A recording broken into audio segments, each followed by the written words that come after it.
Ito yung ano, ito yung pork na para tong ano siya eh. Parang matamis na maalat yata ito.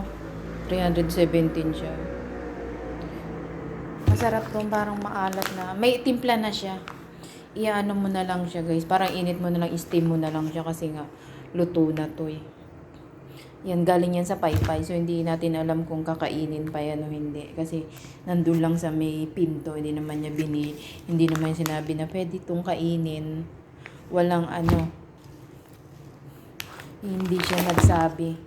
Kaya tititigan na lang natin at videoan guys. Para ipakita sa inyo. Pero masarap to guys kasi templado na siya. Pork. Ayan o. May expiration pa.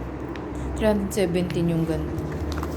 Steam mo lang siya. Masarap siya sa ulam. Matamis-tamis na ano. Malat-alat siya. Ayan, thanks for watching.